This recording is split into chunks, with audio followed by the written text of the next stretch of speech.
사자라고 해가지고 한자의 뜻하고 음을 빌려와서 우리의 말을 기록을 하는 음양오행사상이나 그걸 바탕으로 해가지고 학문적으로 다룰 수 있는 근거를 마련한 것이라고 할 수가 있겠습니다.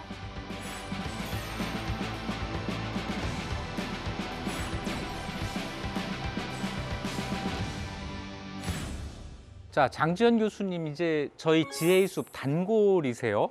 이번에도 기대가 됩니다. 이번 주제는 뭔가요? 이번 주제도 우리에게 아주 익숙한 곳, 경복궁과 관련된 이야기를 해볼까 합니다.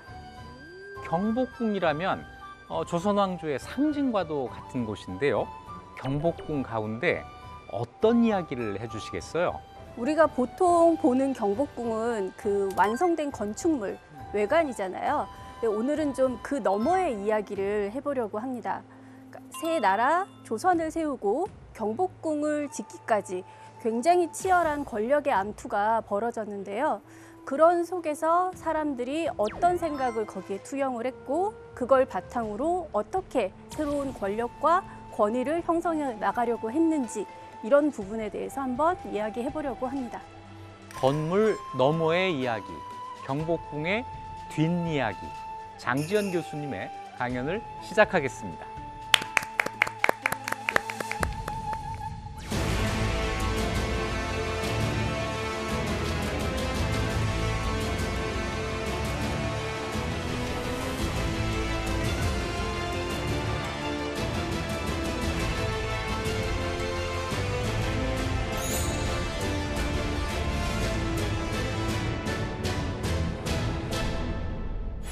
조선의 건국을 드라마로 만들면 빠질 수 없는 인물 3명이 있습니다. 첫 번째가 임금이 된 태조 이성계, 두 번째가 새로운 나라의 기틀을 만든 정도전,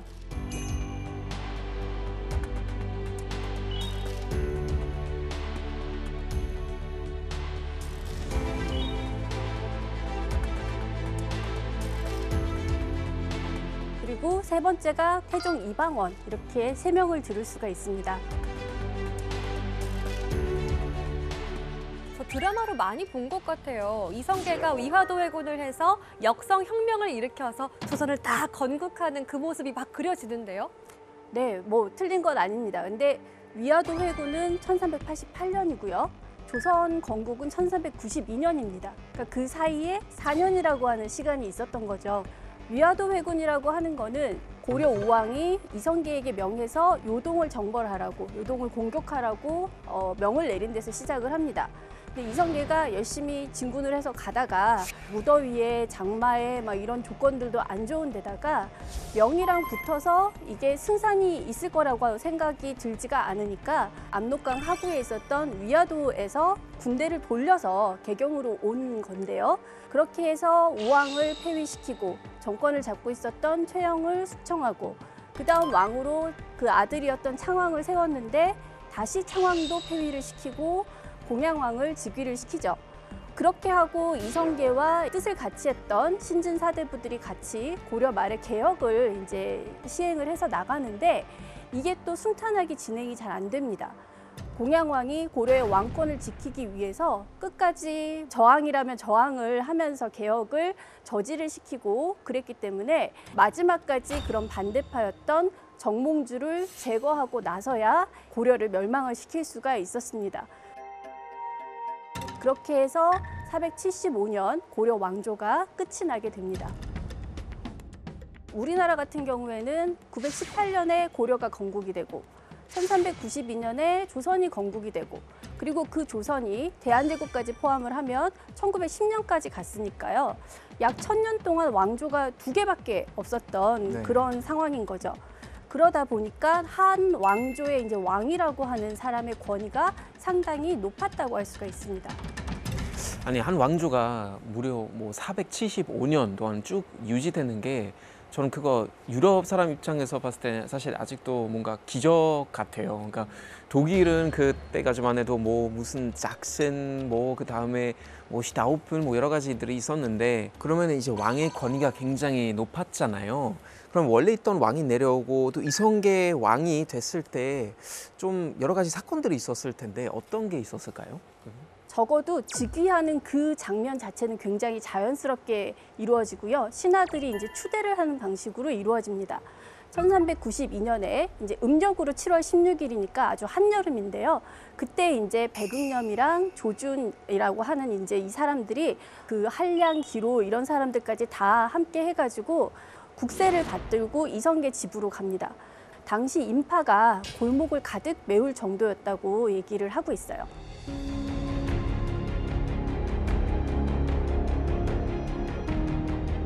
이날 마침 친척 여러 부인들이 태조와 강비를 아련하고 물에만 밥을 먹는데 여러 부인들이 모두 놀라 두려워하여 북문으로 흩어져 가버렸다. 태조는 문을 닫고 들어오지 못하게 했는데 해질 무렵에 이르러 백응념 등이 문을 밀치고 바로 안으로 들어와서 국세를 대청 위에 놓으니 태조가 두려워하여 어찌할 바를 몰랐다. 이천우를 붙잡고 겨우 방문 밖으로 나오니 백관이 늘어서서 절하고 북을 치면서 만세를 불렀다. 태조가 매우 두려워하면서 스스로 용납할 곳이 없는 듯하니 백응념 등이 입을 모아 왕위에 오르기를 권고하였다. 드라마 같은데요? 연출 같아요. 되게 물에만 밥을 먹는 검소한 느낌, 또 누군가의 추대를 받아서 하는 겸손한 느낌까지 약간 좀 버무려서 작가님 써준 것 같은데 아무리 봐도. 약간 MSG. 아주 비판적 그 눈으로 그 사료를 읽는 좋은 자세입니다. 네. 진짜 속마음은 사실 알 수는 없죠. 근데 그날의 기록이 이제 그렇다. 그게 연출이건 뭐건 간에 그런 모습을 갖다가 연출할 수 있는 것 자체도 사실은 능력이죠. 그 많은 사람들을 모아서 물이 흐르듯이 이렇게 자연스럽게 그런 거를 만드는 거니까요. 그래서 국세를 이제 이성계 집에 가져다 주고 나서 그날 이제 뭐 거의 밤새도록 실랑이를 하다가 결국은 이성계가 이제 받아들이고 다음 날인 7월 17일에 이성계가 이제 수창궁으로 가서 즉위를 합니다. 이로써 이제 1392년 7월 17일에 새로운 왕조가 탄생을 하게 됩니다. 그래서 우리가 이성계의 조선 건국을 흔히 이제 역성혁명이라고 하죠. 역성이라고 하는 거는 통치자, 국왕의 성을 바꿨다라고 하는 뜻이고요. 혁명이라고 하는 뜻은 천명, 그러니까 하늘의 명령을 바꿨다라고 하는 건데 이게 천명이 어떻게 하면 바뀌느냐면 덕을 가지고 있는 사람이 천명을 가지고 있다가 그 사람이 덕을 잃으면 하늘의 명령이 다른 덕 있는 사람한테 간다는 겁니다. 그래서 이 이성계의 이런 역성혁명에서 증명해야 되는 거는 국왕이 성씨만 바뀐 게 아니라 이 바뀐 새 국왕이 덕이 있는 인물이다. 천명을 받을 만한 인물이다. 라고 하는 거를 각인을 시켜야 될 필요가 있는 거죠. 조선 건국 당시에 이성계가 57세. 그때 당시로는 굉장히 장수한 거 아니에요, 교수님? 굉장히 장수한 거죠. 보통 당시에 고려 왕들의 수명이 평균 한 42세 이 정도 됐다고 그래요. 그러니까 거기에 비하면 굉장히 오래 산 사람이고요. 인생의 대부분, 한 거의 50년 가까이를 고려인으로 살았던 사람인 겁니다. 그러니까 이 사람은 고려인으로서의 정체성이 굉장히 강했던 사람이죠. 당시에 고려 왕조에서 어떤 아주 이상적이고 바람직한 군주로 생각했던 사람은 바로 태조 왕건입니다.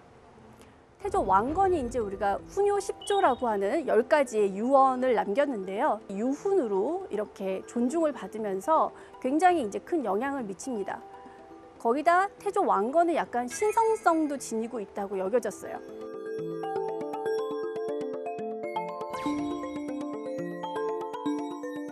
저 동상은 개성 봉은사의 태조 진전에 있던 것인데요. 태조 왕건을 상징하는 동상입니다.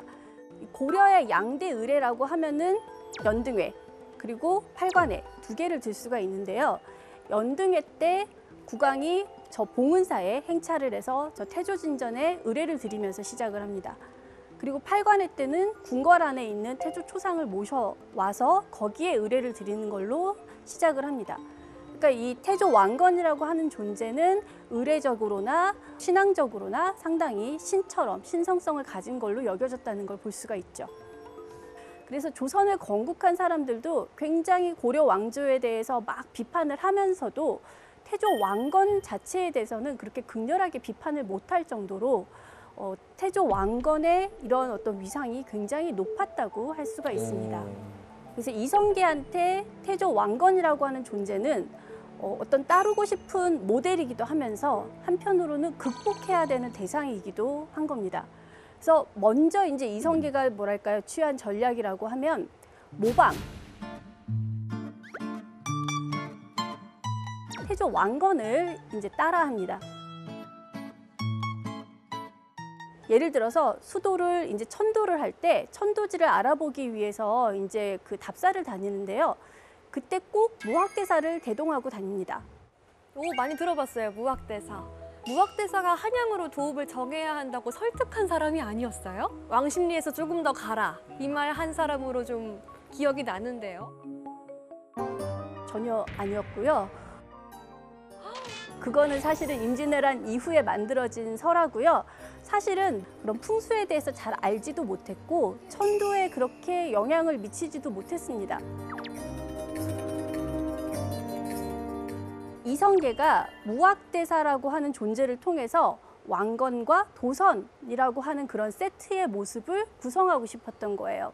왕건의 삼한통합을 상징하는 그런 존재인데 풍수에 굉장히 능한 승려고 우리나라 풍수의 어떤 시조라고 일컬어지는 사람인데요. 이 사람이 왕건이 태어날 수 있도록 집터를 점지를 해주고 거기에서 태어난 아이가 나중에 커서 삼한을 통합한다 라고 예언을 해줬다라고 그렇게 얘기를 합니다. 그래서 무학대사가 부담스러우니까 나 안 가겠다고 이렇게 막 거절을 하는데 이성계가 대사 눈으로 보면 뭘 봐도 낫지 않겠냐고 하면서 억지를 끌고 다녀요.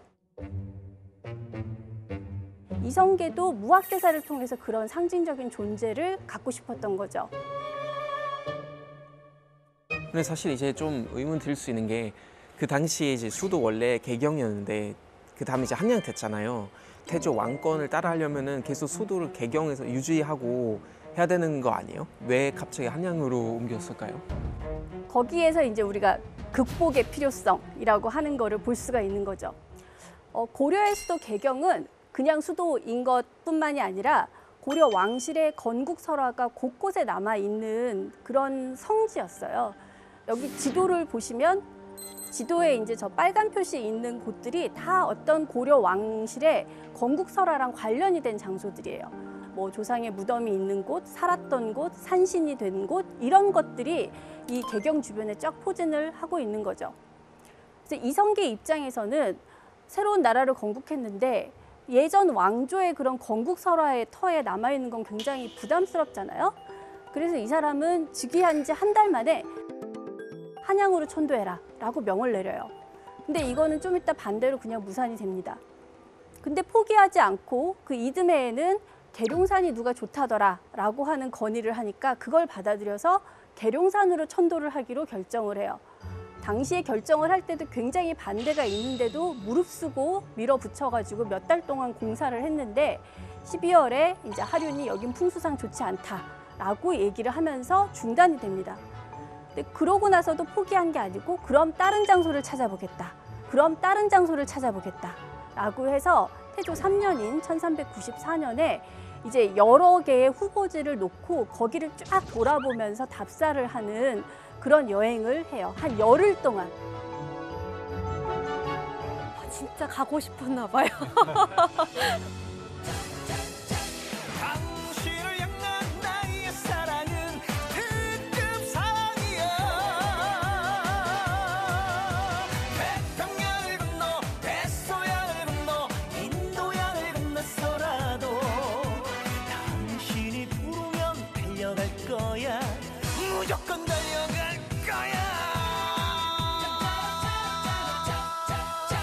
결국 이제 그런 여러 지역 중에 한양으로 하겠다라고 결정을 합니다. 일단은 한양이라고 하는 장소가 풍수적으로 괜찮다라고 소문이 나 있었던 장소기도 하고 거기에 여기가 이제 고려 말에는 남경이라고 해서 제2의 도시였거든요. 그러니까 조운이나 이런 우리가 흔히 요즘에 얘기하는 인프라가 다 갖춰져 있었던 그런 장소고 그러니까 기어이 천도를 해야 되겠다라고 하면 큰 공임이 들지 않는 한양이 그나마 낫겠다라고 하는 그런 절충점이었다고 할 수가 있겠어요. 더 이 사람이 천도를 하고 싶었다라고 하는 거를 알 수 있는 게 뭐냐면 8월에 이제 천도를 하기로 결정을 했잖아요. 그럼 우리가 이사를 하려면 원래 이사 갈 집이 있어야지 이사를 하잖아요. 이사를 할 집이 지어지기도 전에 2달 만인 10월에 먼저 이사부터 합니다.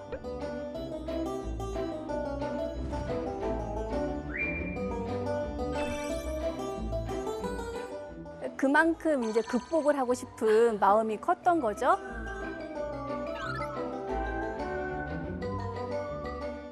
문제는 뭐냐면 이렇게 막 천도를 열심히 막 추구를 해가지고 결국 이사를 가고 하는 이런 그 행위들 자체가 사실은 태조 왕건의 지침의 바운더리 안에 있는 행위라는 거예요. 그러니까 이성계는 태조 왕건을 극복하기 위해서 천도를 추진했는데 결국은 태조 왕건의 문법과 그 영향력 안에서 움직인 그런 한계가 있었던 거죠.